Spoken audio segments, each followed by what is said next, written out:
brought to you by Silver Pumps. Top quality और consistent performance के लिए सिर्फ सिल्वर पंप्स नाम याद रखना।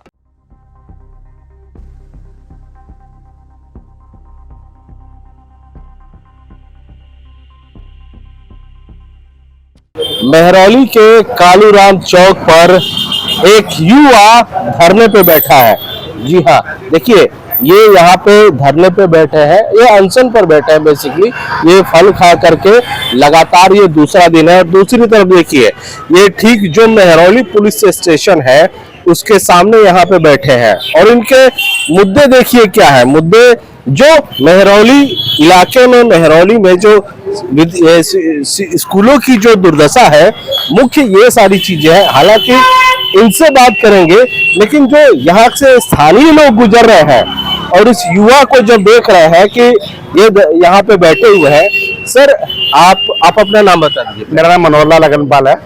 मनोहर जी, आपके क्षेत्र के युवा हैं, ऐसे 2 दिनों से अनिश्चितकाल अनशन पे बैठे हैं, क्या मुद्दे लग रहे हैं इनके? क्या लगता है? देखो जो इनके मुद्दे हैं वो बिल्कुल ठीक है, पर इन मुद्दों का हल भी निकलना चाहिए। जो भी सरकारी आदमी हो या प्राइवेट आदमी जो भी हो, उनको जागना चाहिए। अब आप हिसाब लगाओ, ये फुटपाथ है, पैदल चलने की है, पैदल चलने की जगह पे देखो सामान लगा रखा है। इनका ये भी मुद्दा ठीक है।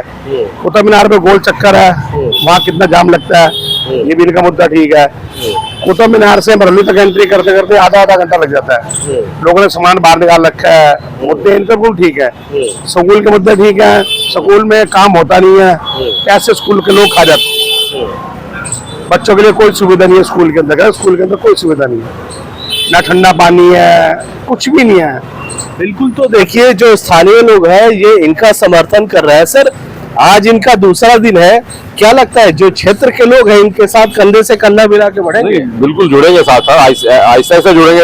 अभी लोगों को, सब लोगों को पता भी नहीं है कि हाँ, तो जैसे जैसे पता लगा लोग जुड़ेंगे। जैसे हमें पता लगा, हम आए हैं यहाँ पे, कल भी आए थे, शाम को आज फिर आए हैं और इनके साथ देंगे। और ऐसे ऐसे पब्लिक अपने आप बढ़ती जाएगी। जिनको लगेगा ये सभी का मुद्दा, उन्हीं का मुद्दा है, हमारा मुद्दा है और पब्लिक का मुद्दा है, सभी का मुद्दा है, तो सब अपने आप जुड़ेंगे। अब आप हिसाब लगाओ सर, मेहरौली के अंदर इतनी रेडियो हो गई है और गुंडा कर दिया। सारी रेडियो बाहर की है, यहाँ का कोई आदमी नहीं है, यहाँ का कोई भी चंदा नहीं है मेहरौली का, सब यूपी का, सब बिहार का, सबका बाहर आया हुआ है। और तुम इनकी रेडियो के अंदर इतने लंबे लंबे चक्कू मिलेंगे, कोई छू नहीं कर सकता। जाम ले जाएगा रेडी, ये टच से मस्ती करेंगे, रेडी ये हिलाएंगे ही नहीं।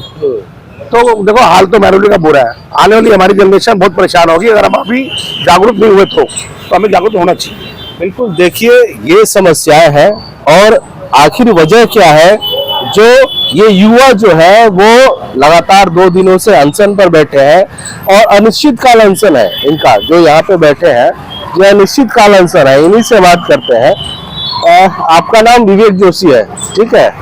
सर ये बताइए कि क्या जरूरत पड़ी जो आप अनशन पे बैठे हैं? कई पॉलिटिक्स पार्टियां हैं, पहले अपने मुद्दे बताइए, क्यों अनशन पे बैठे हैं? देखिए, अनशन की आवश्यकताएं हमेशा तभी पड़ती हैं जब शासन प्रशासन कलम की ताकत से या फिर कलम के कार्यवाही से जब नहीं जागता है। आज शासन प्रशासन हमारा कुंभकर्ण की नींद सोया हुआ है और कुंभकर्ण को जगाने के लिए हमको बहुत तरीके के कार्य करने पड़ते हैं। तो उन कार्यों में से एक हमको लगता है कि पूर्व में भी हमने अनशन करके एक रुके हुए प्रोजेक्ट को, फुटओवर ब्रिज को कुतुब मीनार मेट्रो स्टेशन के बाहर बनवाया था। 3 दिन की भूख हड़ताल करी थी 2017 में। उस समय भी यही हुआ था कि कागजी कार्यवाही कर करके थकने के बाद में एक आम आदमी जागृत हुआ, एक बच्चे का एक्सीडेंट वहां पर होते हुए देखा, तब उसको जागृति हुई और वो दूसरे दिन जाकर के वहां पर बैठा। और बैठने के बाद में 3 दिन मैंने बैठ करके वहां पर भूख हड़ताल करके उस प्रोजेक्ट को करवाया। आज के जो मुद्दे हैं, आज मुख्य विषय क्या है जो आप? आज भी फिर वही बात है कि पिछले करीब 6 से 7 वर्षों से लगातार मेहरौली के बच्चों के हित के लिए, क्योंकि मैं एक शिक्षक हूँ, तो शिक्षक होने के नाते ये मेरा परम दायित्व बनता है कि बच्चों को शिक्षा जो मिलनी चाहिए वो प्राथमिकता पर मिलनी चाहिए। शिक्षा की जब बात करते हैं तो जब मेरे पास में बच्चे आया करते थे 7 वर्ष पूर्व, तो मैं उनसे पूछता था कि बच्चों आप लोग विज्ञान विषय क्यों नहीं पढ़ते हो विद्यालयों के अंदर में। तो उन बच्चों के जो जवाब आते थे वो ये आते थे कि हमारे पास में मेहरौली के सरकारी स्कूलों के अंदर में विज्ञान विषय की उपलब्धता ही नहीं है, यानी कि हम स्ट्रीम ले ही नहीं सकते हैं कक्षा 11 में पहुंचने के बाद में। जब उस बात को मैंने गहराई के साथ में समझने का प्रयास किया, संबंधित पदाधिकारियों के पास में शिक्षा निदेशालय के गया, उनसे पूछा इस बात को, तो उन्होंने कहा कि क्योंकि हमारे पास में इंफ्रास्ट्रक्चर की कमी है। तो तो मेरे मन में एक प्रश्न आया कि दिल्ली जो कि राष्ट्रीय राजधानी क्षेत्र है, उस राष्ट्रीय राजधानी क्षेत्र के सरकारी स्कूल की यदि ये स्थिति है कि उसके पास में इंफ्रास्ट्रक्चर की प्रॉब्लम है, तो एक बहुत ही विचारणीय विषय है, सीरियस कंसर्न है ये। तो उस प्रॉब्लम को क्यों नहीं दूर किया जाता है? तो उन अवरोधों को और बहुत सारी उसके अंदर में जो प्रॉब्लम थी, बहुत बार उन्होंने बताया कि हमें एएसआई काम नहीं करने देता है क्योंकि कुतुब मीनार के परिसर के बाहर बना हुआ एक विद्यालय है जो कि टीन शेड में चलता है। आज भी मैं आपको बता दूं कि वहां पर 1500 के लगभग बच्चे पढ़ते हैं और वो सारे 1500 बच्चे बाध्य हैं टीन शेड के अंदर में पढ़ाई करने के लिए। आप सोचो कि जब बच्चा टीन शेड में गर्मी में जाकर के बैठेगा और बारिश में जब उसके ऊपर में पानी पड़ेगा, तो वो बच्चे की मानसिकता शिक्षा के प्रति जागृत होगी या फिर वहां से उछटेगी। जब वहां से उछटेगी तो वो निश्चित रूप से क्राइम की तरफ में आगे बढ़ेगी। तो समाज के अंदर में क्राइम का जो इन्वॉल्वमेंट हो रहा है, कहीं ना कहीं शिक्षा के जो जागरूकता है, जो विद्यालय की आप बात बोल रहे हैं, 1400-1500 बच्चे पढ़ते हैं, इंफ्रास्ट्रक्चर क्या है? शौचालय हो गए, लेबोरेटरीज हो गए, ये कंप्यूटर हो गए, इनकी क्या है? देखिए, जब आज से 2 साल पूर्व मैंने आरटीआई के माध्यम से और विभिन्न अपने सोर्सेज के माध्यम से जानकारी जुटाई, तो उसमें ये तथ्य सामने आए कि लगभग 1500 बच्चों के बीच में वहां पर मात्र 6 टॉयलेट्स, जिसमें बालिकाओं के लिए और बालकों के लिए 6 टॉयलेट्स की उपलब्धता है। सोचिए कि 1500 बच्चों में 6 टॉयलेट्स कैसे यूज होता होगा, और उनकी भी स्थिति बड़ी दयनीय थी।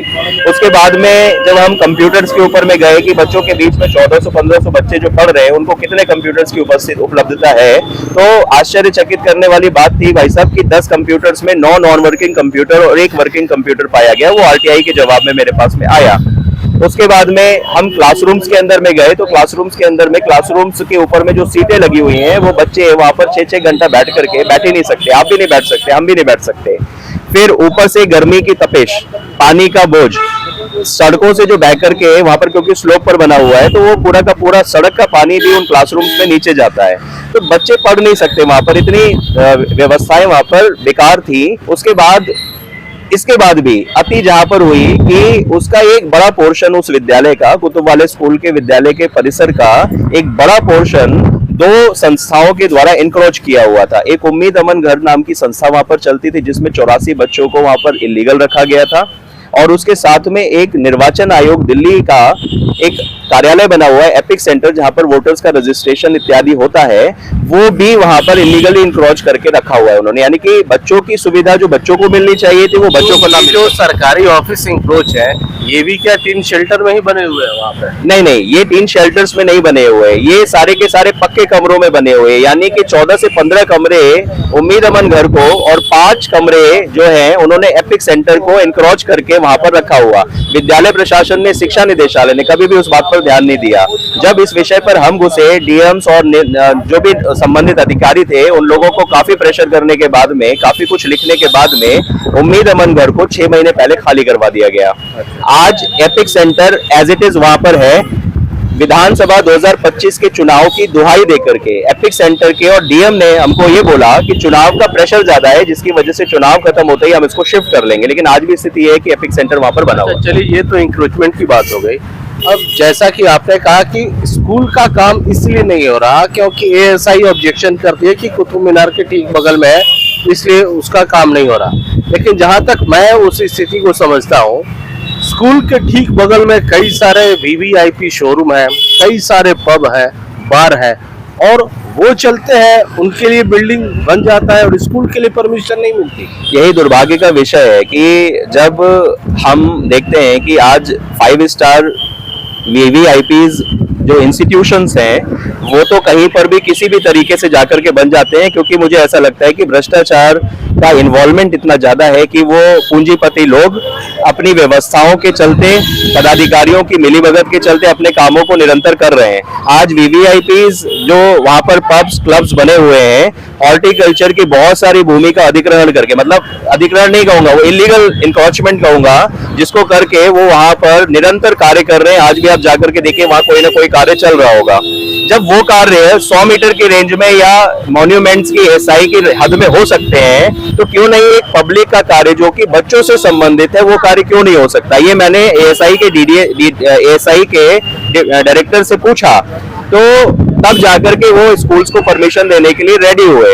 अच्छा, जब वीवीआईपी होटल्स बार में काम हो रहा है, उस बिहाफ पे अधिकारियों ने माना कि चलिए स्कूल के लिए भी काम होना चाहिए। एग्जैक्टली जब ये बात इस पर आई कि जब ये कंस्ट्रक्शंस वीवीआईपी मॉल्स और इंक्रोचमेंट के ऊपर में हो सकता है, कमर्शियल एक्टिविटीज के लिए हो सकता है, तो मैंने उनसे पूछा कि यदि ये गलत, स्कूल गलत है तो वो एक्टिविटीज भी गलत है।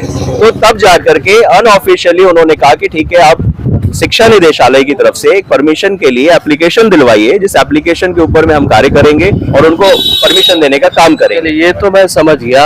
और क्या क्या मुद्दे हैं? आपने शायद कहा था कुछ नशे का कारोबार, फिर सड़क जाम होता है, और क्या क्या मुद्दे हैं अगर शॉर्ट में बता पाए? देखिए, मैंने यहाँ पर इस अनशन पे बैठने से पहले जो भी संबंधित प्रोटोकॉल थे उनको पूरा किया। मैंने संबंधित विभागों को और इंक्लूडिंग, क्योंकि मैं थाने के सामने बैठा हूँ, ये प्रश्न भी आता है कि मैं थाने के सामने ही इस विषय को लेकर के क्यों बैठा हूँ। तो थाने के सामने बैठने का जो कारण है, क्योंकि जो समस्याएं हैं वो 12 पॉइंटर्स हैं जो कि मेरे इस अपील के अंदर में अंकित हैं। वो 12 पॉइंटर्स के अंदर में शिक्षा को छोड़ करके और भी व्यवस्थाएं हैं जो कि महरौली के अंदर में अव्यवस्थित हैं। उनमें से सबसे बड़ा इंक्रोचमेंट है। कुतुब मीनार के ठीक सामने, मेन गेट के सामने, मेन रोड के ऊपर में पिछले 9-10 महीने से, लगभग 1 साल से सीमेंट के बैरिकेड्स लगा करके आधी रोड को इंक्रोच किया हुआ है और वो आधी रोड को ब्लॉक करके कुछ पर्टिकुलर कमर्शियल एक्टिविटीज को वहां पर बढ़ावा दिया जा रहा है। मेरा प्रश्न ये है कि जितने भी पदाधिकारी महरौली में आते हैं, यहाँ पर एसीपी भी बैठते हैं, हमारे एसएचओ भी बैठते हैं, हमारे एसडीएम भी आते हैं, तहसीलदार भी आते हैं, रजिस्ट्रार भी आते हैं, सभी लोग उसी रास्ते का प्रयोग करके डेली अपने कार्यालयों में आते हैं। जब वो डेली आते थे कि उनको वो इंक्रोचमेंट दिखाई नहीं पड़ता है। सड़क के ऊपर वो लगे हुए बैरिकेड्स किस वजह से लगाए गए हैं, कोई लॉजिक नहीं दिखाई पड़ता है। हाँ, ये जरूर दिखाई पड़ता है कि कुछ पर्टिकुलर लोगों को बेनिफिट करने के लिए वो लगाए गए हैं, उनको क्यों नहीं हटाया जाता। तो वो विषय भी इसके अंदर में इंक्लूड है। उसके बाद में जब हम आगे बढ़ते हैं तो कुतुब मीनार का जो डीटीसी का बस स्टैंड बना हुआ है, बस स्टॉप बना हुआ है, उसके ऊपर में ढाबे वालों ने कुर्सियां टेबल लगा करके उस बस स्टॉप को पूरी तरीके से ढाबे में तब्दील कर दिया है। एक तय बाजारी के लाइसेंस के ऊपर में 4-4, 5-5 किराएदार उन लोगों ने रख करके वहां पर लाख, 2-2 लाख, 3-3 लाख रुपए में उनको बेचा हुआ है। मैं एमसीडी से प्रश्न करता हूं कि ये तय बाजारी के अंतर्गत मिली हुई जितनी भी प्रॉपर्टीज आपने सरकारी दी गई हैं, उनके ऊपर में जो इंक्रोचमेंट हुआ उस पर कार्रवाई क्यों नहीं हुई? तो शिक्षा निदेशालय, एमसीडी, एएसआई इस संदेह के घेरे में आते हैं कि करप्शन इन्वॉल्व है। उसके बाद में हम आते हैं पुलिस के पास में।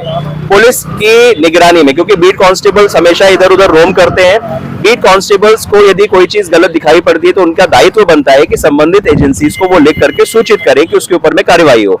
यदि पुलिस ने ऐसा नहीं किया है तो उसके ऊपर भी संदेह होता है कि ऐसा क्यों हो रहा है।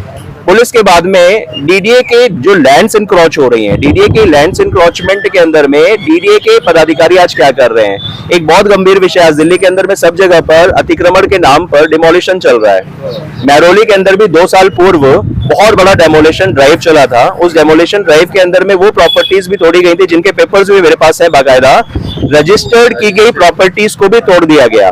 मेरा प्रश्न ये था, और आज मैं उस लड़ाई को भी लड़ रहा हूं संबंधित एजेंसीज के साथ में, कि जब वो कंस्ट्रक्शन डीडीए की भूमियों के ऊपर में हो रहे थे तो वो डीडीए के कर्मचारी क्या कर रहे थे?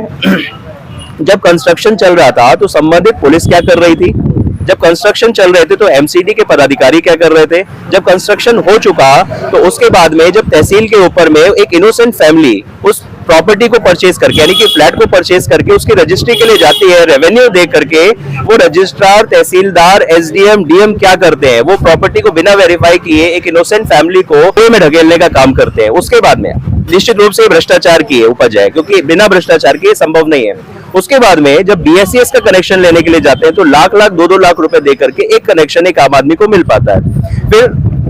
फिर 5 से 10 वर्ष बाद एक एजेंसी एकदम से जागती है, डीडीए एकदम से जागी, उन्होंने तुरंत नोटिसेस लोगों को थमा दिए, उन इनोसेंट फैमिलीज को नुकसान पहुंचाया। तो मैं कहता हूं कि ठीक है, लीगल इन कंस्ट्रक्शंस को हटाना चाहिए, इंक्रोचमेंट हटाना चाहिए, लेकिन उन आम आदमियों का क्या, आम परिवारों का क्या, जिन्होंने अपने पूरे जीवन की पूंजी उन फ्लैट्स को खरीदने में लगा दी, क्या उसकी भरपाई उस भ्रष्ट पुलिस बीट कांस्टेबल से, डीडीए अधिकारियों से, कर्मचारियों से, एमसीडी कर्मचारी अधिकारियों से, उसके बाद में सभी संबंधित विभागों के पदाधिकारियों? जो आप बोल रहे हैं, ये जो भ्रष्टाचार जो होता है तो बेहद सही बात है कि जो लुट गया आखिर उसका क्या, क्योंकि जिन्होंने बनते समय जो पैसे लिए वो तो अपना आराम से है, तो उन अधिकारियों से ये रिकवरी की बात कह रहे हैं और जिनका लुटा है, जिनका बर्बाद हुआ है, उनको मुआवजा देने की बात कर रहे हैं। सर, अब सवाल ये उठता है कि दिल्ली में पहले आम आदमी पार्टी की सरकार थी, अब भारतीय जनता पार्टी की सरकार है।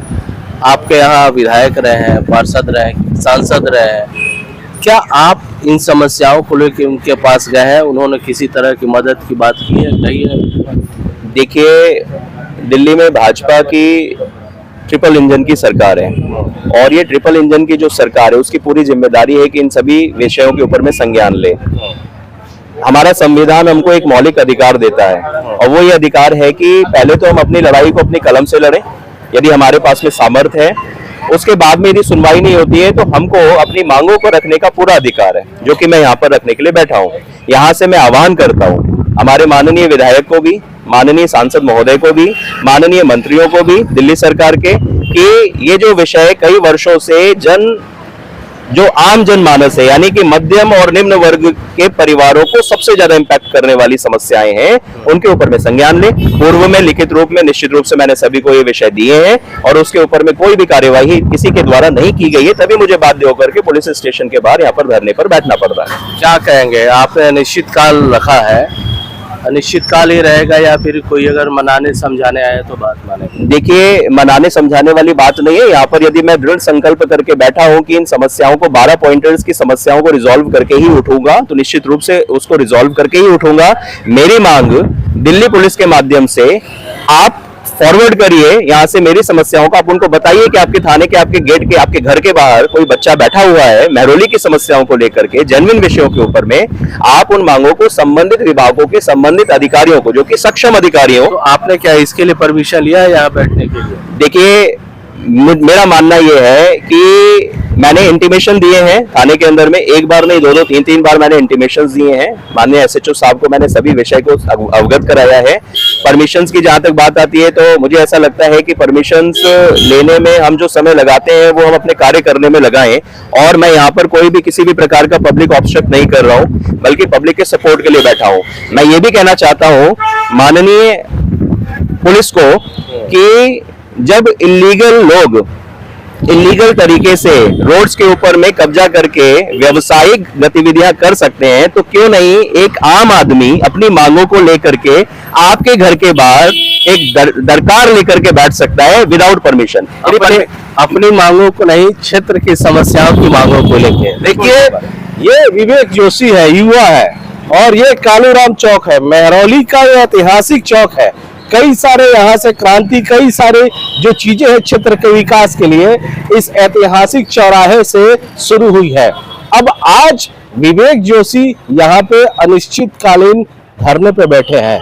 देखिए, समस्याएं कई हैं, क्योंकि शिक्षा, जिस तरह से इन्होंने बताया, 1400-1500 बच्चों वाला जो स्कूल है उसकी क्या हालत है, भ्रष्टाचार किस तरह से क्षेत्र में बढ़ा हुआ है, और इंक्रोचमेंट और अवैध डेमोलिशन, तमाम मुद्दों के साथ ये यहाँ पे अनशन पे बैठे हुए हैं। अनिश्चितकाल अनशन इनका कहना है। देखना यह है कि जो भी डिपार्टमेंट या जो भी राजनेता जिनकी जिम्मेदारी बनती है इन समस्याओं को दूर करने के लिए, कब तक इनकी आवाज को सुनते हैं और इनका हल निकलता है।